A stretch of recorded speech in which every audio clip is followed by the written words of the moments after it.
രാത്രി ഭക്ഷണം കഴിച്ച പ്ലേറ്റുകൾ കഴുകാതെ കിടന്നുറങ്ങുന്ന വീട്ടിലും ദാരിദ്ര്യമുണ്ടാവും.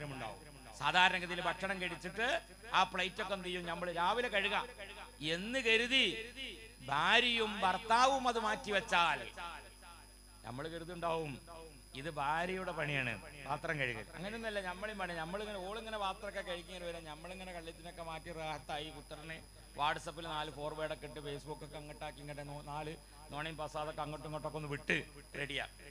ഭാര്യയോട് കൂടെ കൂടി കൊടുക്കാൻ നമുക്കും പണിയെടുക്കാൻ. മുത്തനബി സല്ലല്ലാഹു അലൈഹി വസല്ലമ തങ്ങൾ ഇതിനൊക്കെ മാതൃകയാണ്. ഒന്നിലേറെ ഭാര്യന്മാരുണ്ടായിട്ടും ഒരു കുലുമാലും ഒരു മദ്യം പറയേണ്ട ആവശ്യം വന്നിട്ടില്ല. സുബ്ഹാനല്ലാഹ്. അങ്ങനെയാണ് വേണ്ടത്, അങ്ങനെയാണ് വേണ്ടത്. ഭർത്താവിനോട് ഇങ്ങോട്ട് സ്നേഹമാണ്, അങ്ങോട്ടും സ്നേഹമാണ്. രണ്ടുപേർക്കും അങ്ങോട്ടും ഇങ്ങോട്ടും സ്നേഹമാണ്. ഒരു ഭക്ഷണം കിട്ടിയാൽ 2 പേരും 3 പേരും 4 പേരും ഒന്നിച്ച് കഴിക്കണം. കല്യാണം കഴിഞ്ഞു പോകുമ്പോൾ ചില പെണ്ണുങ്ങൾക്ക് വാപ്പനും ഉമ്മനൊന്നും വേണ്ട, അത് പാടില്ല. ബഹുമാനപ്പെട്ട അലി റളിയല്ലാഹു അൻഹു, അവിടുത്തെ ഭാര്യയാണ് ഫാത്തിമ ബീബി റളിയല്ലാഹു അൻഹാ. മുത്തനബി സല്ലല്ലാഹു അലൈഹി വസല്ലമ തങ്ങളുടെ പുന്നാര മോളാണ്. ഒരു ദിവസം ബഹുമാനപ്പെട്ട അലി റളിയല്ലാഹു അൻഹുവിന് ഒരു റൊട്ടി ഫുള്ളായിട്ട് കിട്ടി. ഒരു റൊട്ടി ഫുള്ളായിട്ട് കിട്ടിയപ്പോൾ അത് 4ആയി ഭാഗിച്ചു. ഒന്ന് ബഹുമാനപ്പെട്ട അലി റളിയല്ലാഹു അൻഹു കൊടുത്തു, ഒരു കഷ്ണം. ഒരു കഷ്ണം ഭാര്യക്ക് കൊടുത്തു, ഫാത്തിമ ബീവിക്ക് കൊടുത്തു. ഒരു കഷ്ണം ഹസൻ റളിയല്ലാഹു അൻഹു കൊടുത്തു. ഒരു കഷ്ണം ഹുസൈൻ റളിയല്ലാഹു അൻഹു കൊടുത്തു. മാഷാ അല്ലാഹ്. ഉടനെ തന്നെ ബഹുമാനപ്പെട്ട അലി റളിയല്ലാഹു അൻഹുവിന്റെ ഭാര്യ ബഹുമാനപ്പെട്ട ഫാത്തിമ ബീവി ഉപ്പാനെ ഓർത്തുപോയി. എന്റെ ഉപ്പ ഭക്ഷണം കഴിച്ചിട്ടുണ്ടാവും. കിട്ടിയ റൊട്ടിയുടെ കഷ്ണവുമായി ഉപ്പയുടെ ഹദറത്തിലേക്ക് സുബ്ഹാനല്ലാഹ് മുത്തനബി സല്ലല്ലാഹു അലൈഹി വസല്ലമ തങ്ങളുടെ അടുക്കലെത്തി. ഉപ്പ അങ്ങനെ ആ കൈ ഇങ്ങനെ വെച്ചിട്ട് ഈത്തപ്പനയുടെ മട്ടിൽ ഇങ്ങനെ ഇട്ടിട്ട് അവിടെ ഇങ്ങനെ കിടക്കുകയാണ്. ഈ കൈ ഇങ്ങനെ തലയിണയാക്കി വെച്ചിട്ടുണ്ട്. മോളെ, എന്തേ മോള് പോകുന്നത്? ഉടനെ മോള് പറഞ്ഞു, ഫാത്തിമ ബീവി പറഞ്ഞു, ഉപ്പ നിങ്ങൾ ഭക്ഷണം കഴിച്ചിട്ടുണ്ടോ? ഞങ്ങൾക്ക് ഇന്ന് ഒരു റൊട്ടി ഫുള്ളായിട്ട് കിട്ടിയപ്പോ അതിൽ നിന്ന് ഒരു കഷ്ണം അലി റളിയല്ലാഹു അൻഹും ഒരു കഷ്ണം എനിക്കും 1-2 മക്കൾക്കും കൊടുത്തിട്ടുണ്ട്. അപ്പൊ എനിക്ക് കിട്ടിയ കഷ്ണവുമായിട്ട് ഞാൻ വാപ്പന്റെ അടുത്തേക്ക് വന്നതാണ്. ചില മക്കളെ കണ്ട് കുറ്റൂസ നടക്കുകയാണെങ്കിൽ വാപ്പാനെ തുറക്കാനായിട്ട് നിൽക്കണേ. കുറ്റൂസ ഇവിടെ പറയല് വലിയ കൂടുതലോ എന്താ പറയാ, പാലുകാച്ചൽ നടക്കുമ്പം പറയും, ഇങ്ങോട്ട് നോക്കി മോശമാണ് വാപ്പച്ചി, അങ്ങനത്തെ സോഫാ സെറ്റ് വാങ്ങണം. മേമാക്കാനോടെ കണ്ടില്ല, നിങ്ങൾ 1,20,000 സോഫാ സെറ്റ് അങ്ങനത്തെ തന്നെ വേണം. ഡൈനിങ് ഹാള് 2 ലക്ഷം റുപ്യ തന്നെ വേണം. ഇങ്ങനെ സുബ്ഹാനല്ലാഹ് ഒരു 10 ലക്ഷം റുപ്യന്റെ സാധനം ബാപ്പാനോട് വാങ്ങിച്ച, എന്നിട്ടും ബാപ്പാക്കെതിരെ നിങ്ങൾ എന്നാലും ആ പല്ലുകുത്തി ഇടുന്ന ആ ബോക്സ് വാങ്ങി തന്നിട്ടില്ലല്ലോ. പല്ല് കുത്തുന്ന സാധനം ആ ഈർക്കലിന്റെ ബോക്സ് വാങ്ങി തന്നില്ല. ബാപ്പാൻ ഇടങ്ങേറക്ക. ഇതൊന്നും ഒരു മാമൂലാണ്. മുത്തനബി സല്ലല്ലാഹു അലൈഹി വസല്ലമ തങ്ങൾ പറഞ്ഞിട്ടില്ല അതൊന്നും. നമ്മൾ അതൊന്നും പറയണമെന്നില്ല.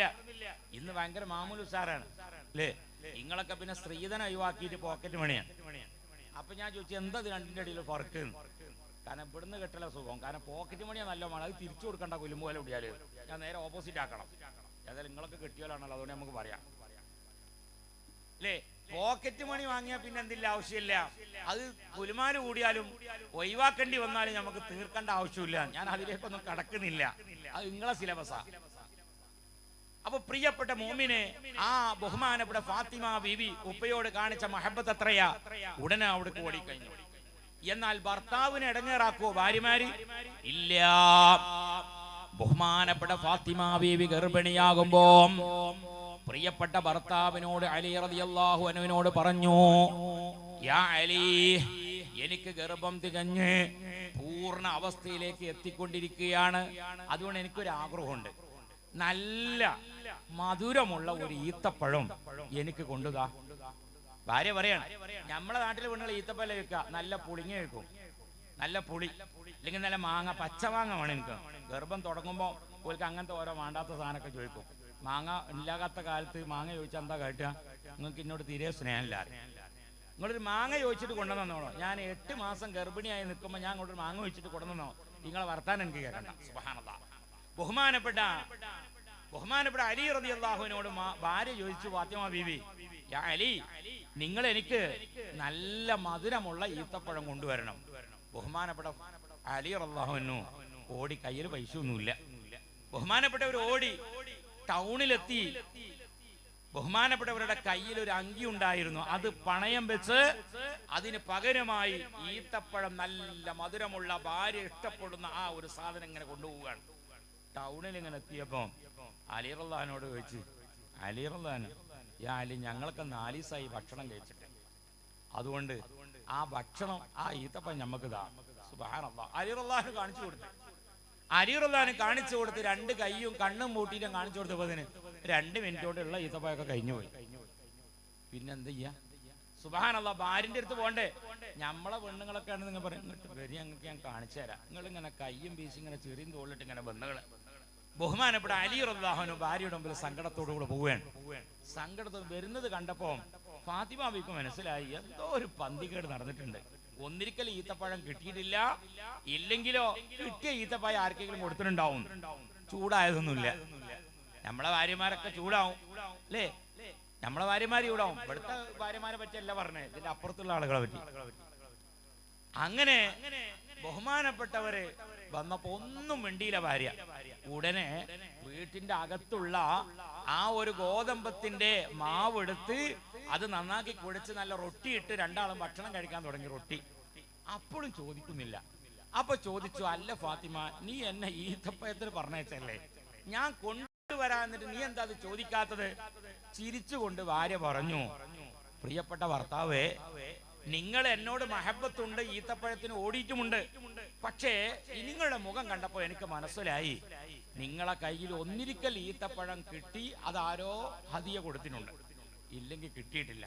അതുകൊണ്ട് നിങ്ങളെ വിഷമിപ്പിക്കുന്നത് ശരിയല്ല എന്ന് മനസ്സിലാക്കിയാണ് ഞാൻ ചിരിച്ച് നിങ്ങളെ സ്വീകരിച്ചത്. സുബ്ഹാനല്ലാഹ്. മുത്തുനബി സല്ലല്ലാഹു അലൈഹി വസല്ലമ തങ്ങളെ മഹബത്ത് വെക്കുന്ന ആളുകൾ അസ്മാഉൽ ബദറിന്റെ മജ്ലിസിൽ ബദരീങ്ങളുടെ നേതാവ് ഹബീബ് സല്ലല്ലാഹു അലൈഹി വസല്ലമ തങ്ങളെ മഹബത്ത് വെക്കുന്നുവെങ്കിൽ അവിടുത്തെ ജീവിതം നമ്മൾ കൊണ്ടുവരണം.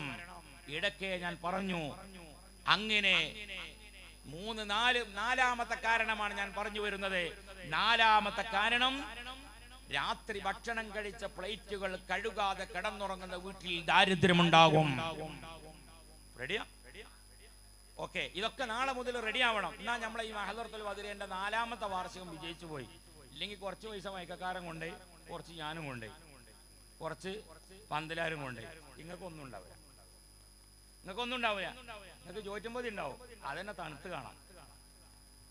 അപ്പൊ ശരിക്ക് കേട്ടോളി, നല്ല മട്ടം ഞാൻ ഇപ്പൊ നിർത്തും ഇൻഷാ അല്ലാഹ്.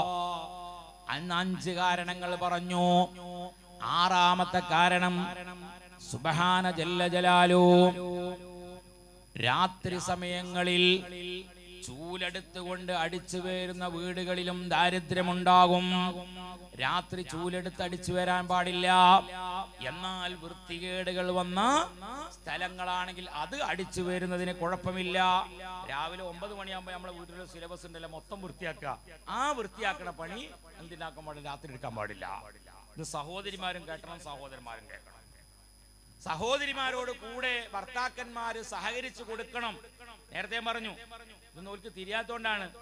നമ്മൾ ഓലത്തുനിന്ന് വല്ലതും കിട്ടിയാണ്ട്, പോക്കറ്റ് മണിയും കിട്ടിയാണ്ട്, അതുകൊണ്ട് ബെഡ്ഷീറ്റ് വാങ്ങി ഇങ്ങനെ കുത്തിരിക്കാൻ. നമ്മള് ഗൾഫിലുള്ള പെണ്ണുങ്ങളൊക്കെ എങ്ങനെ അറിയങ്ങള്, പെണ്ണ് കാണാൻ ചെന്നാൽ ഓല് പറയും, യാ മുഹമ്മദ് എനിക്ക് ഇഷ്ടായിക്കണോ?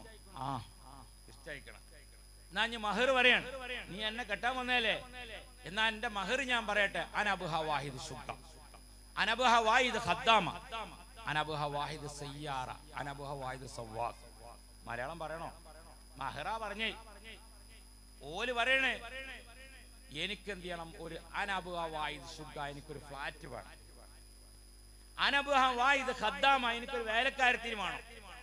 അനബുഹ വാഹിദ് സയ്യാറ, എനിക്കൊരു കാറ് വേണം. അനബുഹ വാഹിദ് സവ്വാഖ്, എനിക്ക് ഡ്രൈവർ വേണം. ഇപ്പൊ പെണ്ണുകൾ മുണ്ടണില്ല കേട്ടോ, ശരിക്ക് കേൾക്കണ്ട പോലെ. ഇന്ന് നിങ്ങളാണ് ചെല്ലി വരയ്ക്കുന്നത്, ഇന്ന് നിങ്ങൾക്കൊരു പണി കിട്ടാണ്. പടച്ചോനായ റബ്ബേ, മഹറാണ് പറഞ്ഞത്. നമ്മള് പോക്കറ്റ് മണി ഇങ്ങോട്ട് വാങ്ങിയിട്ട് അതിനൊരു 2 വാഹനം അങ്ങോട്ട് വാങ്ങി കൊടുക്കുക, ഈ കൗമ നമ്മള്. എന്നിട്ട് അതിൽ വല്ല കമ്മി ഉണ്ടെങ്കിൽ ഒരു സുഖം കൊടുക്കുവർക്ക് ഇല്ല. അപ്പൊ അടക്കൊക്കെ ഒരു പ്ലേറ്റ് ഒക്കെ കൈകി കൊടുത്തോണ്ടിയാൽ നല്ലതാ. എന്നാ പിന്നെ അയിമെങ്കിലും പിടിച്ചു നിൽക്കാം, അയിമെങ്കിലും പിടിച്ചു നിൽക്കാം. അതുകൊണ്ട് ഒരിക്കലും എന്താ ബക്കറ്റ് അടക്കട്ടെ, പെണ്ണുങ്ങളെ ഭാഗത്തൊക്കെ ബക്കറ്റ് വരുന്നുണ്ട്. അതിൽ സ്വർണ്ണൊക്കെ ഇടാൻ പറ്റും. നിങ്ങളെ കൊണ്ട് കഴിയണക്ക് സംഭാവന എല്ലാ കൊല്ലം നടക്കണം. ഉഷാറായി ഞാൻ നിർത്തുകയാണ്. അപ്പൊ അതുകൊണ്ട് പ്രിയപ്പെട്ട മുഅ്മിനീങ്ങളെ, നമ്മൾ ഭാര്യമാരോട് നല്ല നിലക്ക് നിൽക്കണം. ഭാര്യ ഭർത്താക്കന്മാരോട് നല്ല നിലക്ക് നിൽക്കണം. എല്ലാ വിഷയത്തിലും അങ്ങോട്ടും ഇങ്ങോട്ടും സഹകരിച്ചു കൊടുക്കണം. അതുകൊണ്ട് രാത്രി ചൂലെടുത്ത് അടിച്ചു വരുന്ന വീടുകളിലും ദാരിദ്ര്യം ഉണ്ടാകും. അടുത്ത കാരണം പറയാണ്, ടൗണിലേക്ക് ആദ്യം എത്തുന്ന ഒരാൾ, ടൗണിലേക്ക് ആദ്യം എത്തുന്ന ഒരാൾക്കും ദാരിദ്ര്യം ഉണ്ടാവും. ഓൻ നേരത്തെ എത്തും. എല്ലാ നാട്ടിലും ഉണ്ടാവും ഒരു പീടിയ, കറിയൊന്നുമില്ലാതെ ഒരു പുട്ടൊക്കെ ഇങ്ങനെ കയ്യെ പിടിച്ചിട്ട് ചായ ഇടത്തെ കയ്യിലും പുട്ട് വലത്തെ കയ്യിലും കുറിച്ച് കുടിച്ചുന്ന കട എല്ലാ നാട്ടിലും ഉണ്ടാവും. പുട്ടനല്ലേ അവിടെ പറയല്, പുട്ടുവടല്ലേ? ആ പുട്ട് എല്ലാവരും നമ്മൾ സിലബസ് ഒന്നാ. പുട്ട് എല്ലാവരും അങ്ങനെ കറിയില്ലാതെ ഇങ്ങനെ പുട്ടുന്ന. ഓൻ രാവിലെ എത്തും, പക്ഷെ നിസ്കരിക്കാൻ പള്ളിക്ക് ഉണ്ടാവില്ല, നിസ്കരിച്ചിട്ടും ഉണ്ടാവില്ല. അങ്ങനെ അതിരാവിലെ ടൗണിലേക്ക് എത്തുന്ന ആൾ, അവന് ദാരിദ്ര്യമുണ്ടാകും. ടൗണിൽ നിന്ന് അവസാനം കേറിപ്പോരുന്ന ഒരാൾക്കും ദാരിദ്ര്യമുണ്ടാകും. കച്ചവടക്കാരനെ പറ്റിയല്ല ഞാൻ പറഞ്ഞേ. ടൗണിൽ നിന്ന് അവസാനം പോരുന്ന ഒരാൾക്കും ദാരിദ്ര്യം ഉണ്ടാവും. എല്ലാ ഷട്ടറും താത്തിയിട്ട് ഓൻ പോരൂല. ഓൻ ഫോർവേഡ് ചെയ്യണ തിരക്കില്ല. ഈ ഷട്ടർ താത്തിയൊക്കെ ഇതിന്റെ കുടുക്കുടുന്ന് പറഞ്ഞ ഒച്ചയിൽ എന്തെങ്കിലും ഷട്ടറും താന്ന് പറഞ്ഞിട്ടില്ല. അപ്പൊ രാത്രി എന്നും ടൗണിൽ നിന്ന് അവസാനം പോരുന്ന ഒരാൾക്കും ദാരിദ്ര്യം ഉണ്ടാകും. ഇനി ഒരു കാരണം കൂടി പറഞ്ഞ അപ്പൊ നിർത്തും. അടുത്ത കാരണം, ടൗണിലേക്ക് പള്ളിയിലേക്ക് അവസാനം എത്തുന്ന ഒരാൾ, പള്ളിയിലേക്ക് അവസാനം എത്തുന്ന ആൾ, എന്നും രണ്ടാം കുത്തുബ കഴിഞ്ഞാണ് പള്ളിയൊക്കെ എത്തുന്ന ആളുകൾ ഉണ്ടാവുക. പള്ളിയിൽ നിന്ന് ആദ്യം പോരുന്ന ഒരാൾ, ഓനും ദാരിദ്ര്യം ഉണ്ടാവും. ആദ്യം പോരും. ഓ ഔത്തേ പള്ളിയില് കാർപ്പറ്റ് പുതിയ മാറ്റിയൊന്നും ഓ അറിഞ്ഞിട്ടില്ല. കാരണം എന്നും ഓന ഹൗദുങ്ങലുണ്ടാവുക, ഓനെന്നും ഹൗദുങ്ങലുണ്ടാവുക. ഓൻ അങ്ങനെ ഉള്ളിൽ കിടക്കില്ല. പള്ളിയിൽ AC വെച്ചോന്ന് അറിഞ്ഞില്ലേ? പള്ളി AC എത്തങ്ങ ഒരു കൊല്ലായി ഞാൻ എന്നിട്ട് വരുമ്പോ കണ്ടിട്ടില്ല. കാരണം ഓ എന്നും ഹൗദുങ്ങ, അവിടെ AC ഇല്ല. ഓൻ AC ഇല്ലാത്ത ലാസ്റ്റ് സെഫിലാണ് ഉണ്ടാവുക.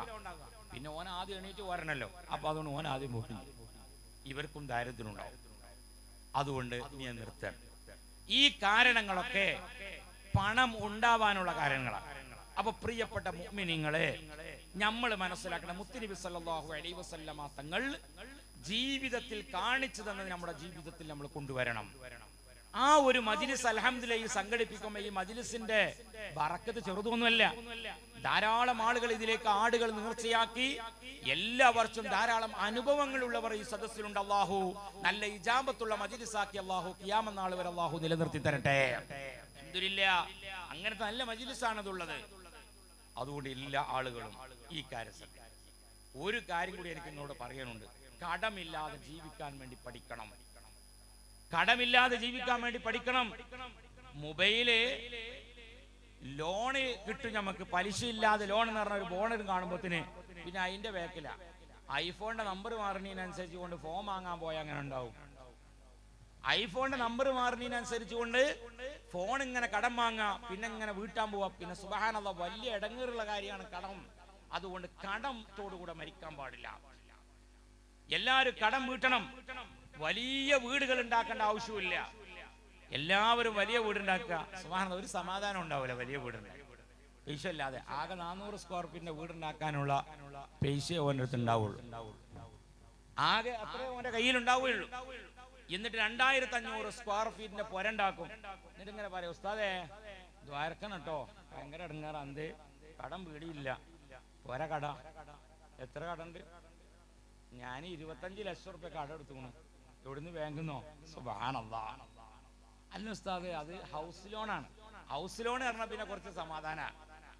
കുട്ടികളോട് SLC തോറ്റ വെച്ചാൽ എന്താ പറയാ? ഇല്ല ഉസ്താദ് 2 വിഷയത്തിൽ പോയിട്ടുള്ളൂ അറിയും. തോറ്റെന്ന് പോലും അറിയില്ലല്ലോ, പോയി എന്നാ പറയുള്ളൂ. എന്നാ കുറച്ച് സമാധാന പോയി എന്ന് പറഞ്ഞാല്. എന്നതുപോലെ ഹൗസ് ലോൺ എന്നാണ് നന്നാക്കി പറഞ്ഞാൽ അത് പലിശയല്ല. ഇവിടെ ലോൺ ഇല്ലാത്ത ആളുകള്, ബാങ്കിൽ ലോൺ എടുക്കാത്ത ആളുകൾ എത്ര ആൾ കൈപ്പൊക്കാണ്ടാവും? പൊക്കണ്ട. ശരിക്കും നിങ്ങൾ മനസ്സിനോട് ചോദിച്ചാൽ മതി. ഞാൻ അങ്ങനത്തെ വയലൊക്കെ പറയുള്ളൂ. അതുകൊണ്ട് നിങ്ങളെ മനസ്സിനോട് ചോദിക്കുക, പ്രിയപ്പെട്ട മുഅ്മിനെ, ഇന്ന് മരിച്ചാൽ മയ്യത്ത് മുമ്പിൽ വെച്ചിട്ട് പള്ളിയിലെ ഇമാം ഇങ്ങനെ വിളിച്ചു പറയും, ഈ കടക്കുന്ന ജനാസയുടെ പേരിൽ കടമുണ്ട്, അബൂബക്കർ ഹാജി അല്ലെങ്കിൽ ഫാത്തിമ ഇവളെ മേൽ കടമുണ്ട്, ഈ കടം മക്കൾ ഏറ്റെടുത്തിരിക്കുന്നു. വാക്ക് സംബന്ധമായ വല്ലതുണ്ടെങ്കിൽ അദ്ദേഹത്തിന്റെ പരലോക ഗുണത്തിന് വേണ്ടി നിങ്ങളൊക്കെ പൊരുത്തപ്പെട്ടു കൊടുക്കണം. അപ്പൊ ബാക്കിന്ന് 4ാമത്തെ സഫിന്ന് ഒരാള് പറഞ്ഞതൊക്കെ പൊരുത്തപ്പെടാം, പക്ഷെ 2 ലക്ഷം പൊരുത്തപ്പെടാൻ പറ്റൂല. നമുക്ക് അടക്കകത്തോടത്തിൽ പൊറ്റിച്ചു പോയാളാ. അപ്പൊ ഇതൊക്കെ കേട്ട് ഏതായാലും മകനെ ഏറ്റെടുത്തിക്കണല്ലോ. നാളെ ഒരു സ്ഥലത്ത് നിന്ന് അങ്ങനെ അനൗൺസ്മെന്റ് ചെയ്ത് കബറൊക്കെ മയ്യത്ത് കഴിഞ്ഞ് സലാക്കെ പറഞ്ഞ മകനോട് ചോദിച്ച്, എടാ എന്റെ വാപ്പ എനിക്ക് കുറച്ച് പൈസ തരാണ്ട്, 2 ലക്ഷം ഉറുപ്പിക തരാണ്ട്. അല്ലാ, 2 ലക്ഷമൊക്കെ ആലോചിച്ചോ, 1000 2000 ഒക്കെ ഞാനാ പറഞ്ഞ ഏറ്റെടുത്തത്. ഇതാണ് മകന്റെ അവസ്ഥ. അപ്പൊ അതുകൊണ്ട് കടത്തോടുകൂടെ മരിക്കും വേണ്ട. ഉള്ള പൊരണ്ടെങ്കിൽ വിറ്റിട്ട് അതാണ് വീട്ടിട്ട് മരിച്ചോളി. ഭാര്യമാരുടെ സ്വർണങ്ങൾ എടുത്തുകൊണ്ട് പൊര ഉണ്ടാക്കിയ ആളുകളാണെങ്കിൽ സുബ്ഹാനല്ലാഹ് 10 പവൻ സ്വർണ്ണം എടുത്തവരാണെങ്കിൽ 4,40,000 റുപ്യ കടമാണ് പോലേറ്റും. കേൾക്കേണ്ട പോലെ ഒന്നും എന്നാലും പറയാൻ പറ്റില്ലല്ലോ. അല്ലെങ്കിൽ തന്നെ പയങ്കാവർ കടന്ന മാതിരിയാണ് ഇറന്നാളൊരു തങ്ങളെ പങ്കൾ ഇങ്ങനത്തെ അതൊന്നും പറയില്ലേ. അല്ലെങ്കിൽ തന്നെ ഓളിങ്ങനെ ഓരോന്ന് പറയും. ഓളെ പരിന്ന് കൊടുന്ന സോഫ സെറ്റാണ്, ബെഡും അങ്ങനെ കിടക്കും പറയും ഇതിന്റെ വലിയ ആങ്ങളെ കൊടുന്നാണ്. അപ്പോഴൊക്കെ ഇങ്ങനെ ഒരു കുത്ത് ഇങ്ങനെ കിട്ടുകയാണല്ലോ. അതുകൊണ്ട് പിന്നെ പൊരയും കൂടി അങ്ങനെ ആയാലോ. സുബ്ഹാനല്ലാഹ്, ഇങ്ങനെ ഒരാൾക്ക് കട ഉണ്ടെങ്കിൽ ഈ കട നമ്മൾ വീട്ടണം. മരിച്ചാൽ മക്കളോട് പറഞ്ഞു വെക്കണം, മക്കളെ ഞാൻ ഇമ്മന്റെ 10 പവനം സ്വർണ്ണം എടുത്തിട്ടുണ്ട്, 20 പവനം സാധനം എടുത്തിട്ടുണ്ടെങ്കിൽ 8,88,000 സുബ്ഹാനല്ലാഹ്. അവിടുന്ന് അങ്ങ് വിട്ടാൽ സുബ്ഹാനല്ലാഹ് എണ്ണം കൂട്ടാതൊക്കെ അല്ലേ. 20 പവനാണ് ഞാൻ പറഞ്ഞത്. ഇത്ര ഉണ്ടെങ്കിൽ നമ്മൾ മരിച്ചു കഴിഞ്ഞാൽ മക്കളും മധുരൊരുക്കണിന് മുമ്പ് കുഞ്ഞാപ്പൂന്റെയും മയമാക്കാനെയും കടയിലുള്ള പഞ്ചസാരന്റെ വില്ല് കൂട്ടുന്ന കൂട്ടത്തിൽ ഉമ്മാന്റെ സ്വർണത്തിന്റെ പൈസയും കൊടുക്കണം. അത് അന്ന് 3000 റുപ്യൊക്കെ എടുത്തിന്, ആവുന്നില്ല. എന്നാണോ കൊടുക്കുന്നത് കടം വിട്ടണം, അന്ന് 44,000 ആണ് കൊടുത്തോണ്ടി നോവൽക്ക് സുഖമായിട്ട് ജീവിക്കാലോ. എന്നിട്ട് ബാക്കി മുതലുണ്ടെങ്കിൽ അതിന് 8-1 പിന്നെയും കൊടുക്കാം പെണ്ണുങ്ങൾക്ക്. ഇതാണ് പരിപാടി. അതുകൊണ്ട് കടം വീട്ടണം. കടത്തിൽ ഇന്ന് ആർക്കും ഒരു പേടിയില്ല. ആർക്കാ പേടി? ഒരു പേടിയില്ല. കടം ഇങ്ങനെ വാങ്ങാന് വണ്ടി നോക്കാൻ നിങ്ങൾ പുതിയ ഇങ്ങനെ ഇറങ്ങും. സുബ്ഹാനല്ലാഹ്, എത്ര കടമുണ്ട്. എന്നോടൊരു ചെറുപ്പക്കാരൻ ഈ അടുത്ത് വന്ന് എന്നോട് പറഞ്ഞു, ഉസ്താദേ ഞാൻ 50 ലക്ഷം രൂപ ലോൺ എടുത്തിട്ടുണ്ട്. ആ ലോണിൽ 42,500 രൂപയും ഓരോ മാസവും ഞാൻ 50,000 അടക്കുമ്പോൾ 42,500 രൂപ പലിശയാണ്. 7,500 റുപ്യാണ് എന്തായാലും പോണുള്ളൂ, റസൂൽമാർക്ക് പോണുള്ളൂ, മുതൽക്ക് അതേ പോണുള്ളൂ. നിങ്ങൾ പറയും 18 കൊല്ലം 20 കൊല്ലത്തോളം അടക്കാനുള്ള ചാൻസ് ഉണ്ട് ഉസ്താദേ. വലിയ കാര്യമായി. ശരിക്ക് ലോൺ എടുത്ത ഒരാലോചിച്ച് നോക്ക്, എത്ര ഉറുപ്പ്യാണ് നിങ്ങൾ മുതൽക്ക് പോണുള്ളൂ. ഇത്രേ ഉള്ളൂ. അപ്പൊ 7,500 ഗുണിക്കണം 50 ലക്ഷം ഉറുപ്പിക ഹരിച്ച എത്ര ഉണ്ടാവും? സുബ്ഹാന ജല്ല ജലാലു. അതുകൊണ്ട് കടമില്ലാതെ ജീവിക്കാൻ പഠിക്കണം. അപ്പോഴേ സമാധാനം ഉണ്ടാവുള്ളൂ. ഉള്ള പര കൊണ്ട് ഉള്ള കാശ് കൊണ്ട് ജീവിക്കണം. LED ബൾബ് തോനെ കത്തണം എന്ന് കരുതിയാൽ പൈസ കൂടും, അതിന് സമാധാനം ഉണ്ടാവില്ല. കടക്കാരിങ്ങനെ വരുമ്പോ പിന്നെ കൂളിംഗ് ബെല്ലൊക്കെ വലിച്ചെറിയേണ്ടി വരും. ബെല്ല് അടിച്ചാൽ പിന്നെ ബെല്ലടിയൂല. അപ്പൊ അതുകൊണ്ട് ഇൻഷാ അല്ലാഹ് എന്റെ പ്രിയപ്പെട്ട മുഅ്മിനീങ്ങളോട് എനിക്കത് മാത്രമേ പറയാനുള്ളൂ. പടച്ച റബ്ബ് നല്ല ഇജാബത്തുള്ള മജ്ലിസാക്കി ഈ മജ്ലിസ് അല്ലാഹു ഖിയാമത്ത് നാൾ വരെ അല്ലാഹു നിലനിർത്തട്ടെ.